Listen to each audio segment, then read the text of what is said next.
Welcome to the Trading with Venus podcast, where we help you establish strong trading habits, generate consistent profits, and create the lifestyle you desire for yourself and your family. Now your host, Raman Gill. Welcome to Trading with Venus podcast session 4. In this week's episode, we have another special guest for you. Giuseppe Basile will be joining us to share his insights on Forex trading and what he went through to becoming a successful Forex trader. Giuseppe is a seasoned trader, researcher, and certified technical analyst. Known as Fibstalker, he's experienced in spotting algorithmic trading footprints in price.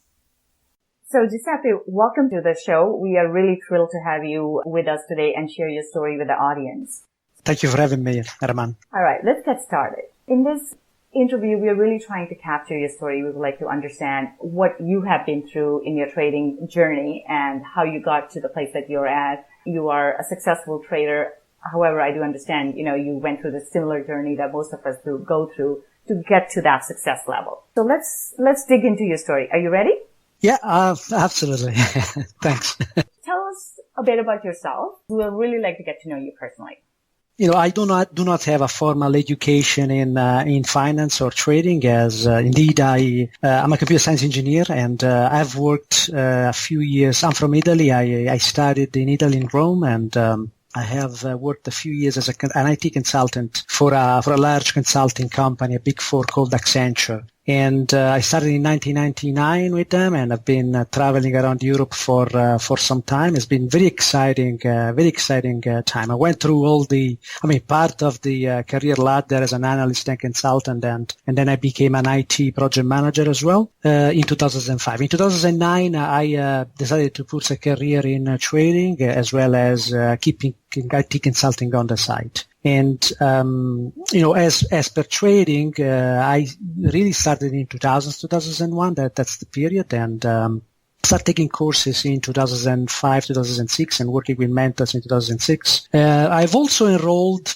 in a master's in finance 2008 because I thought at some point that I wanted to have a formal background in finance as well. And, I went into the CFA program as well. And, I'm a CFA level 3 candidate at the moment. I don't think that a background in finance is important for trading, but still I wanted to have that background because I had decided to put a career in trading as well and in finance. So the point is that when I was studying 2007, 2009, at the time I was in Ireland because in the meantime I've been traveling around Europe and then decided to move from Rome, from Italy to Ireland, and I moved to Dublin. But to be honest with you, I was so disgusted by the mortgage scandal in the US that actually busted in 2007, 2008. That when I was back in Italy in 2010, I just decided that I would not pursue a career in the financial as a financial professional, but just stay in the kind of the retail side of things. So in 2010, I decided to join the International Federation of Tech Analysts and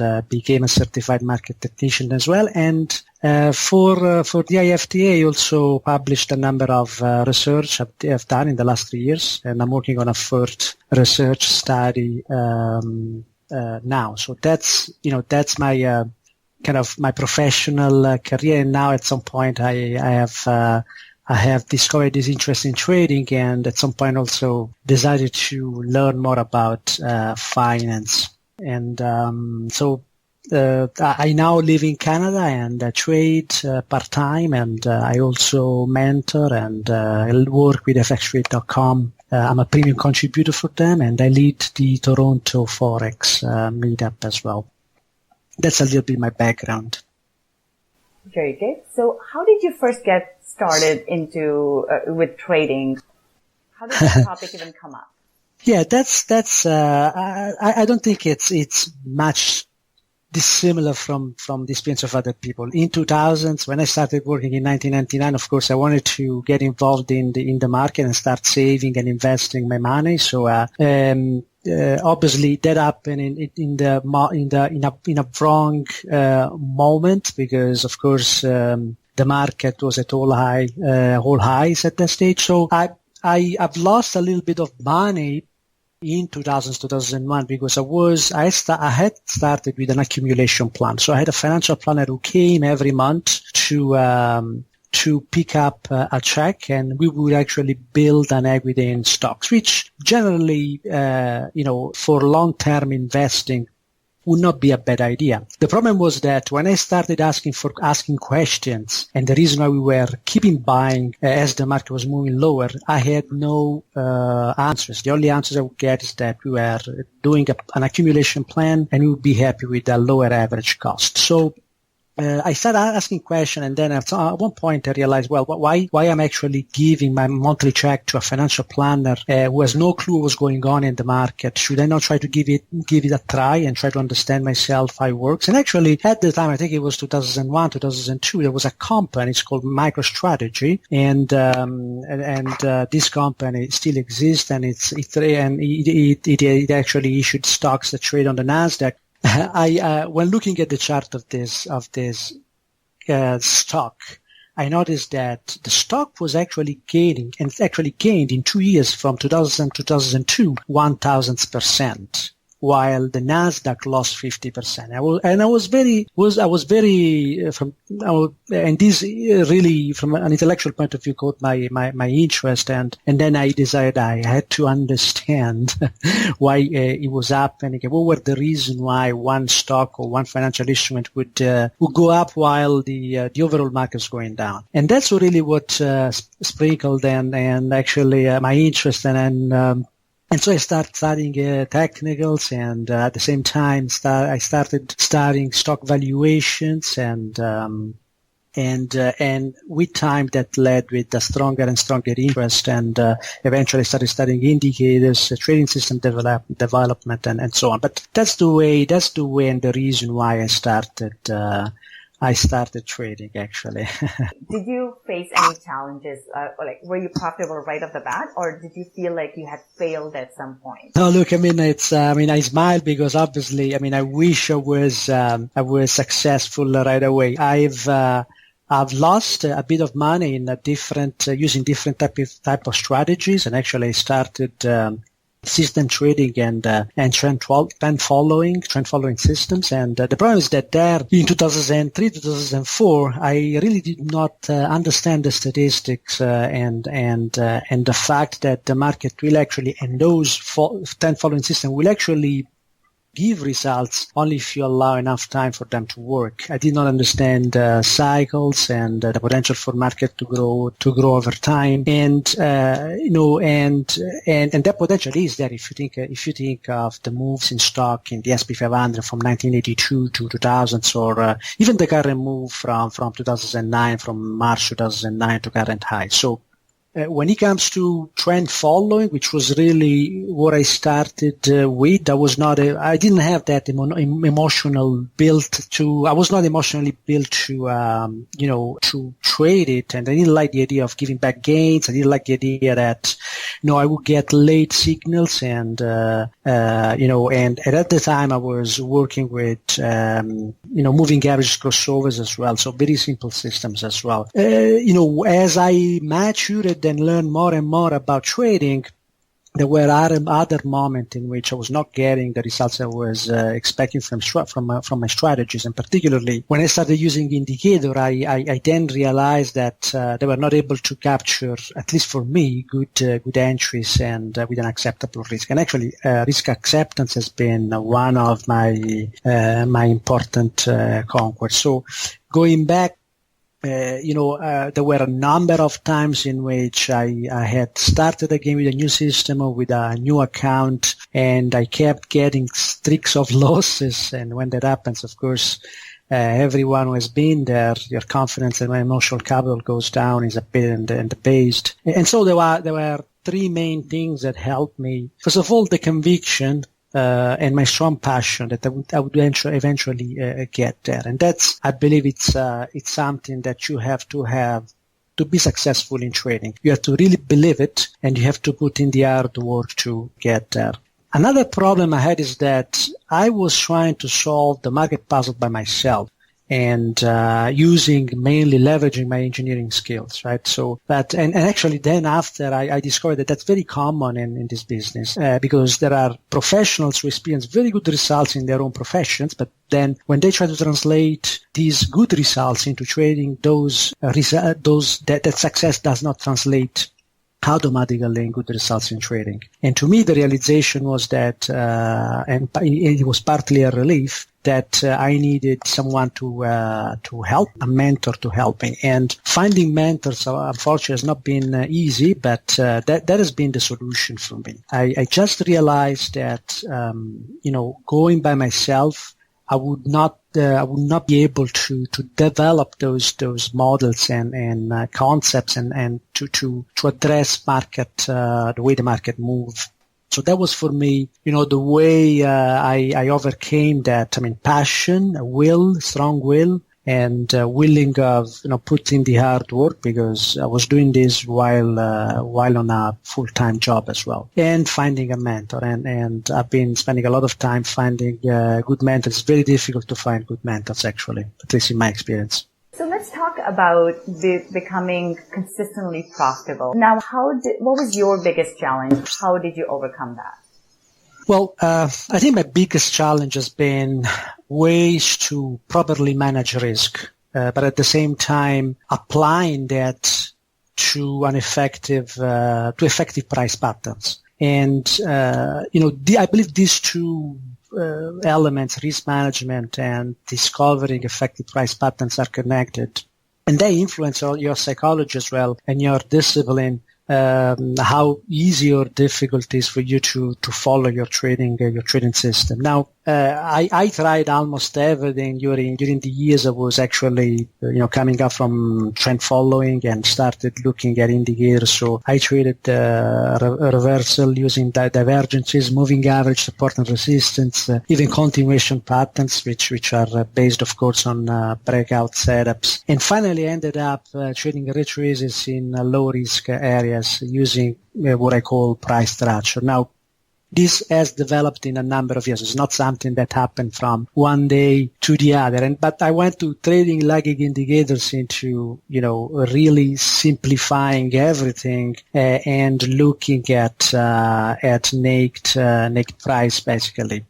One thing that I found very fascinating, actually, and also attracting from intellectual point of view, is that by trying all these methods, I kind of experienced firsthand, and then also tried to classify a sort of continuum between simple methods that use indicator and simple technical analysis, but very often you offer late signals and they don't allow us for a good money management or risk management. And there's a continuum between these methods and methods that actually try to pinpoint low risk areas in a more effective way. At some point, I was trading continuation moves. I don't know if you ever heard about that, but that's basically when you observe a first move higher or lower, and then there is that move is followed by consolidation, and then what you expect is just or anticipate is actually a continuation in the direction of the first move. Well, sometimes these are called move, rest, move systems, and the nice thing is that you can apply the same pattern to time those areas of consolidation. So it's quite interesting. I mean, it's a fractal concept that applies to larger time frames as well as smaller time frames. So the problem of this is that these methods were all based on use of triangles, trend lines, rectangles, so all simplification that use actually visual tools to model price, right? And what I discovered then with experience is that price structure is a little bit more complex. And to me, the breakthrough came when I understood that I could use Fibonacci sequences to frame price structure, which means to identify the structure that there is in price. That does not work for all the markets, but only works for a very high volume market. The interesting thing is that when that happens, there is a high probability of hitting an intermediate target, which enables a much better risk management. And that's the focus for me. The focus for me at some point has been to only focus on methods that allow me to manage risk properly. And again, this took a number of years, constant study, research, working with mentors that is very important, courses, and my own testing and trading in the market. Was there any particular moment in time where you had like aha moment where things just clicked and fell into place?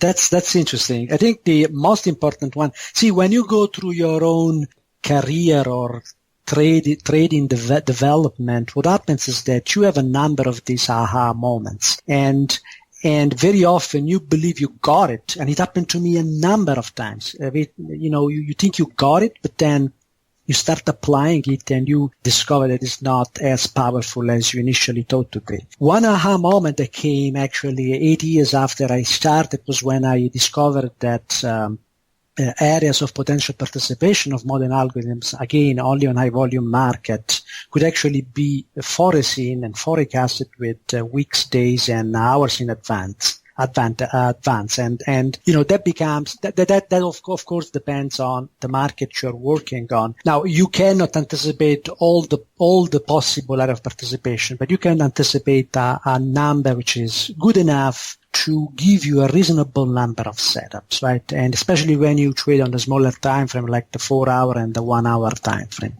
And again, that does not apply to all markets, but only high volume markets. So to me, the aha moment was really, to observe how these areas of participation worked and how regularly these areas were actually respected. So the nice thing is that the most fascinating thing to me has been to discover that there are counter trend move into these areas of participation, which show the same price structure that you observe on the larger time frame. And now this price structure can also be used for timing. So it's a little bit involved as a concept when you first hear about it. And actually, I've been working with other traders and mentors who were already developing these methods. And here is how it works. I mean, in the market, there is a constant battle between bulls and bears, and this battle is at different levels, and it's on different time frames. And it's also with more or less conviction on the market direction. It is very fascinating for me to observe that these algorithms actually trade one against the other as well. And in fact, what I do, I use the structure that these algorithms bring on the smaller structure to time as well. Think of, just as an example, think of a trend higher. Think of a sequence of higher highs and lower and higher lows, right? So when price approaches a potential higher low, what happens is that there is a group that is pushing the counter trend move into that area of potential participation, which works on a smaller time frame. And at the same time, waiting at that level of potential participation on the long side that would actually push price higher, there is another group of algorithmic traders. And there is also smart money. There are professional traders as well. There are a number of agents and real traders waiting that. Now, we don't know if those groups would be interested in picking price at that level. But if the participation at that level is strong enough to push price against the smaller group that is actually trading price lower in the counter trend, then that's enough to break their back. And what happens is that they lose interest and keep pushing price lower.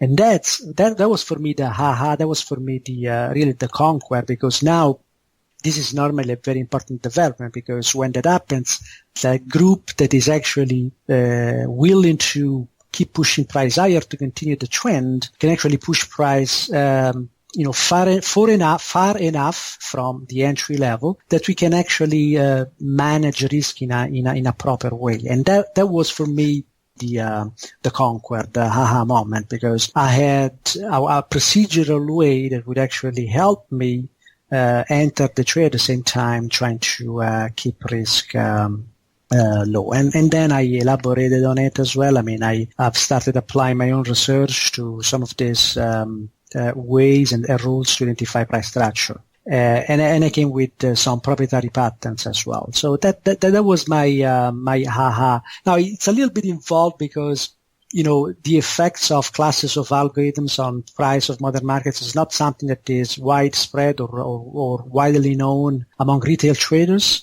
But you have to consider that in some markets more than 80% of the volume is traded by algorithms. So it's a reality. It's a fact that these algorithms are in work and have effects on price. And we speak about forex, for example. More than 50% of the volume in 2014 was actually attributed to algorithms.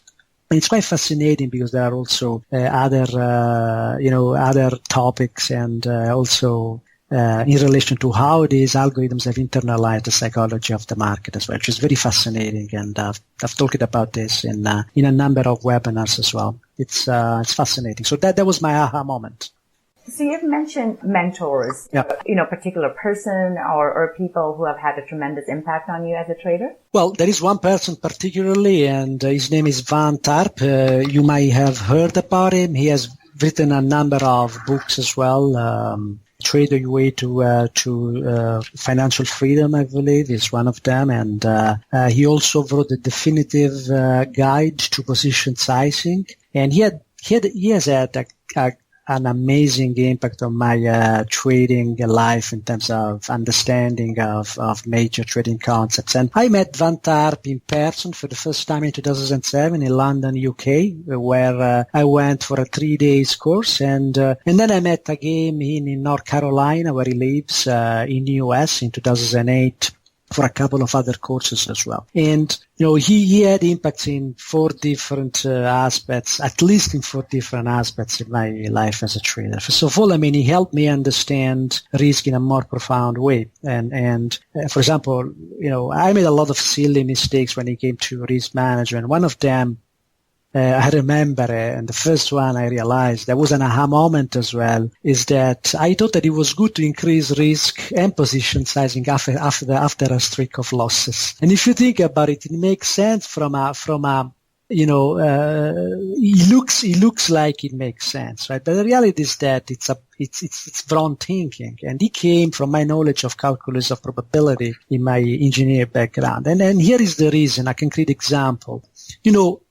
When you look at the consecutive losses you might have, the probability of consecutive number of losses, is typically modeled as the product of the single probabilities that you can have one single loss, right? So as the number of losses in the streak increases, that probability that the next trade is going to be a winner goes down. The problem is that that's a wrong assumption. It's very, very wrong because see, the probability that the next trade is going to be a loser or a winner, it's totally independent event from what happened before. And although this is, once someone explains it to you, it becomes clear.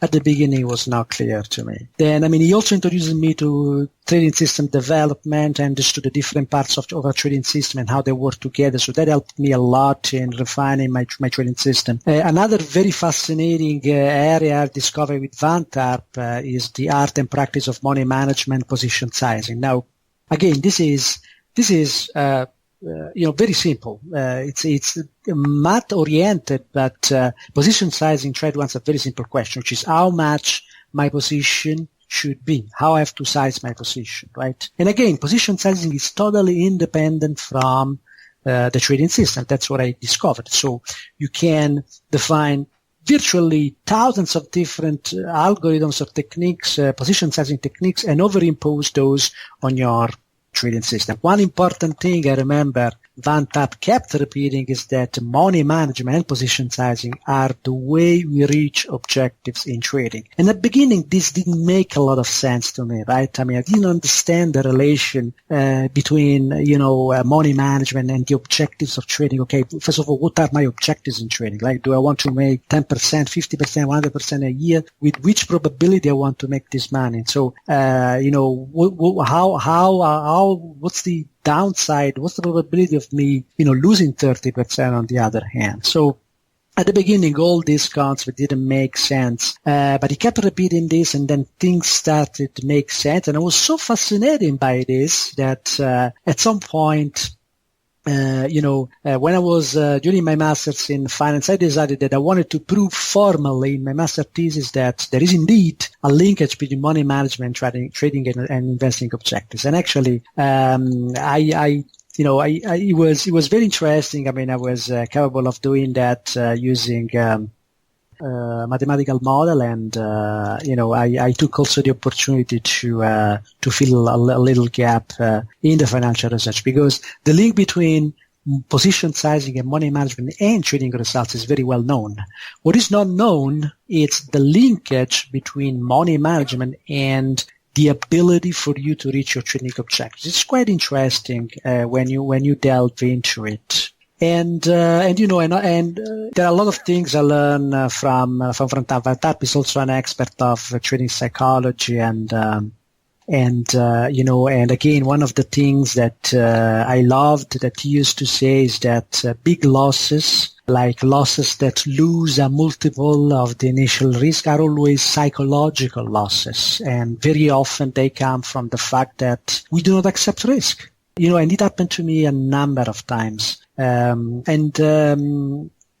last thing to mention about this when it comes to psychology is that people, what he used to say is that people will generally not focus on what they need the most. And in fact, a lot of people, when they start trading, they are very interested and they focus on the trading system. I mean, tell me how to analyze price. I mean, show me where I have to get in.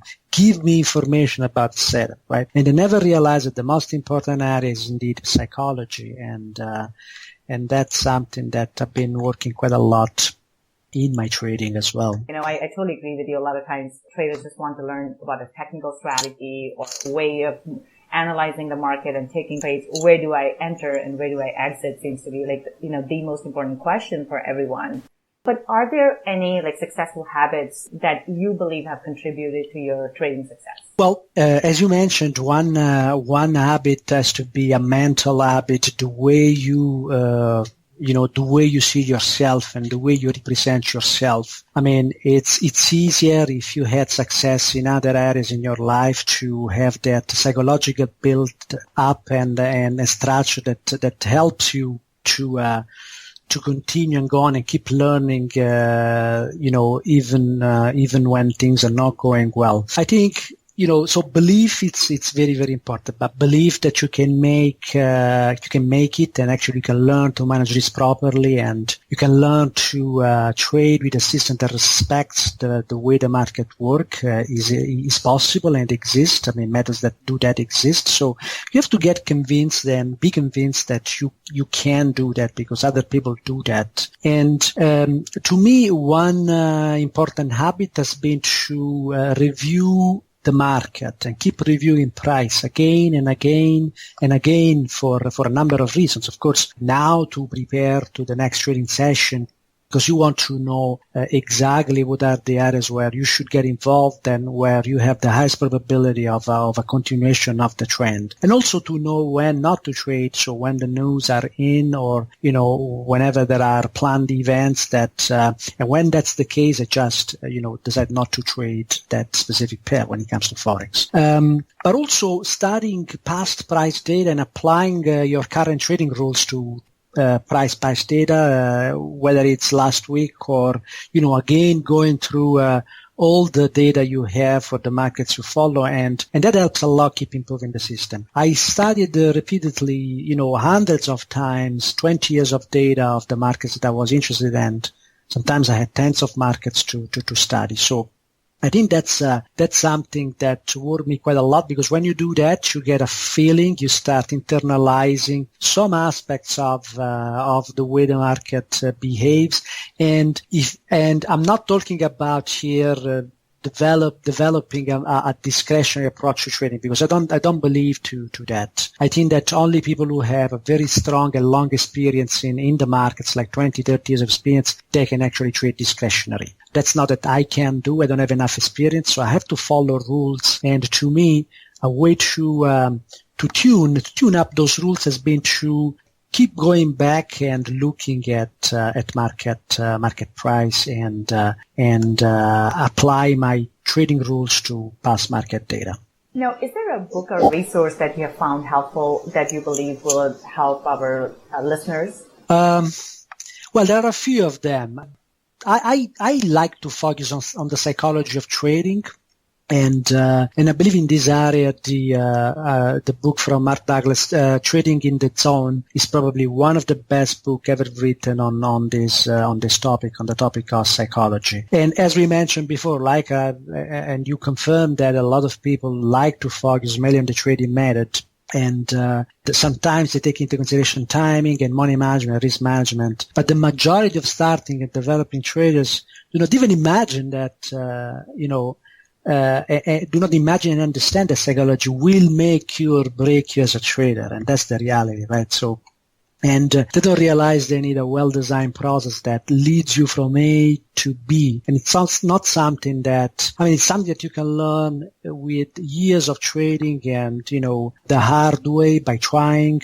But the reality is that you need a very well-designed process. Trading in the Zone, from this point of view, focuses a lot on and deals with psychology of trading. So it deals only with psychology of trading. The point is that when you initially read it, and I've read it a number of times, I've read it, more than 6 times, 7 times. And when I say reading it, I have hundreds of books in Italy on trading. And for me, reading is studying it. It's pondering words and trying to see how they apply to my trading. So when you read it the first time, it's not very clear.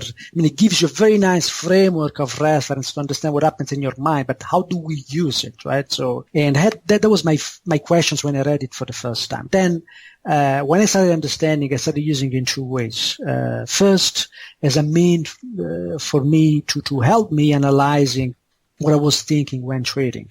And I use it a lot to go through my trades during my trades review and help me writing the notes on my trading diary. So I would actually look at what I did, look at my trade, look at what I did, and then read the portion of the book and say, okay, how this applies to what just happened to me in the market and to this specific trade. And that, when you do that, your trading diary starts speaking to you now, because you are able to capture the way you reason and the way your mind takes decision and works when you are trading. The other way I've been using it is to apply the market principles and truth that are in that book. And that book, it's really a golden mine. It's a golden mine.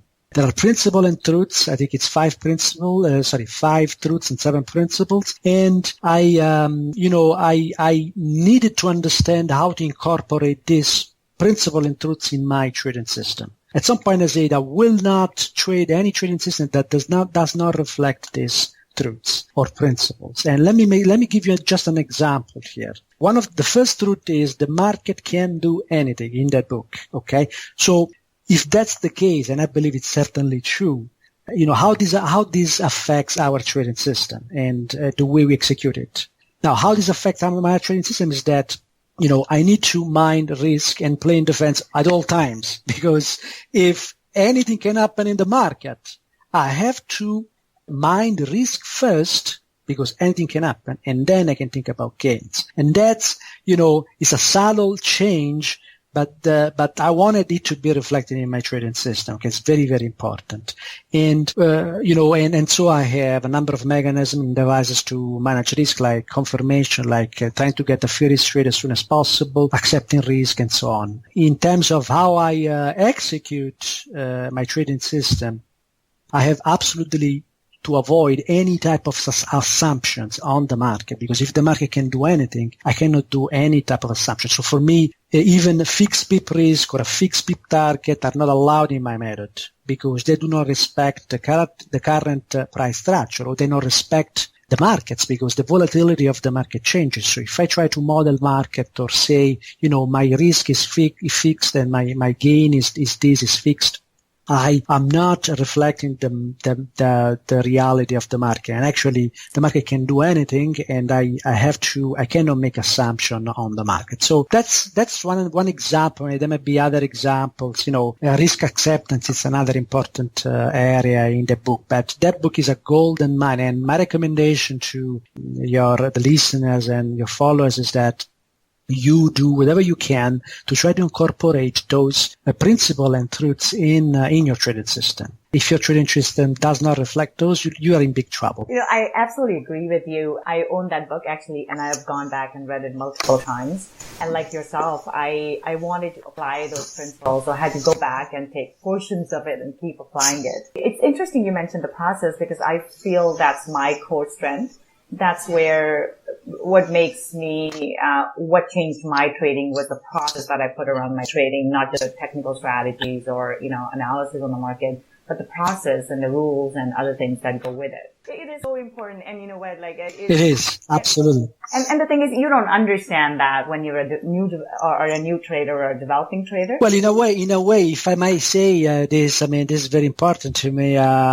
This also reflects, I believe, a fundamental and intrinsic conflict of interest in the industry because, nobody wants you to focus on what can really help you to become a successful trader. And that's the reality of it. That's why it's so difficult. And 95% of traders lose money in the market.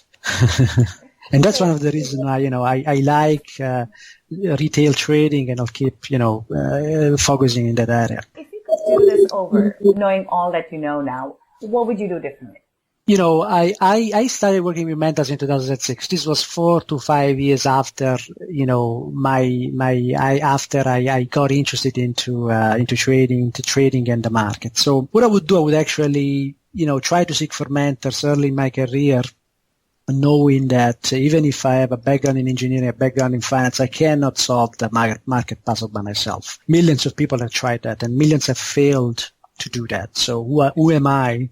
To do that. So we always try to build the S-bet on as they say, on the shoulders of the giants, right? So I would also try to get a grasp and an understanding on risk management and especially risk acceptance. That for me has been a point on area in which I had to work a lot. I would try to get a grasp on those early in my trading career. I would not spend too much time on indicators and other techniques. And if someone who I trusted in the past came to me and told me the third day, let it go. Don't focus on indicators. And I trusted him. That would have been a bless because, I would have saved a lot of time actually. For trading or day trading, I would just day trade stocks or Forex at the market open. In the European market open, which is 2 to 3 a.m. Eastern time. That's the time for us. And the US open, which is 8 to 10 a.m. Eastern time, which is, what I try to do when I day trade as well. And I'm moving my trading towards day trading. So I'm a swing trader at the moment, but part-time swing trading. But, in 2017, I plan to go back to full-time trading, which I did between 2009 and 2013. And of course, I would not limit my strategy to just day trading or swing trading because I would have right away different strategies using trend following as well, even longer-term strategies or investing in stocks in 2003. Ironically, in 2003 and 2004, I had identified very good stocks like Marvel. Didn't buy them. So, Marvel itself, I think did 440 times, so 4,000% in 10 years. So that would be something that I would do as well. So it's I would actually blend trading with investing as well, which is something that obviously we keep doing, right? The point is that at the moment I believe the stock market it's very close to highs, not yet at highs because I believe that the S&P 500 has still some way to go to 2,500 according to my models, but that's not a convenient option at the moment. So one option at the moment is to learn trading, is to learn day trading as well, an evergreen skill that you can learn and actually can serve you well for the years to come. It's possible, and with hard work and the right guidance, it's definitely possible. If someone wanted to get in touch with you, what's the best way to reach you? You can reach me on fstreet.com. I'm a contributor there, so you just look for Giuseppe Basile, search for Giuseppe Basile, and actually I have a few webinars there, free webinars as well, and you can understand a little bit about my psychology of trading and the way I look at the effects of algorithms on price. And I also have a website, Fibstalker, trading.com. And actually, I just started my third session of the Fibstalker Methods Coaching Program, which is a program in which I teach some of my proprietary patterns and the whole process of price analysis and how to time entries in low areas using model that actually explain the structure of price in different time frames. So it's a bit involved. It's a new concept, but it's very, very interesting because it's mostly procedural. Thank you very much, Giuseppe, for taking the time to share your insights with us and all the learnings that you have from your journey to getting to this point. So we really appreciate that. Thank you so much for being with us on the show. Thank you very much, and my best wishes for your initiative and followers as well. I just want to reiterate the fact that being successful is possible. It requires hard work, and you have to look at it as a business, but it is definitely possible. Thanks a lot for having me and for inviting me for this interview. I appreciate that, Raman. Okay, thank you again. We've been chatting with Giuseppe Basile, who has shared some great tips on how to become a successful Forex trader with us. To learn more about him, please check out his details and show notes under Session 4. That's it for today. If you liked what you heard, please leave us a 5-star review in iTunes. This will help the show rankings and allow us to bring some more great content to you. Until next time, this is your host, Raman Gill. If you want consistency in your trading, we invite you to join our daily market analysis calls, where we provide the levels to find the best entries and targets on an intraday basis. For a 1-week free trial, please visit www.tradingwithvenus.com. Thanks for joining us today. With much gratitude, your show host, Raman Gill.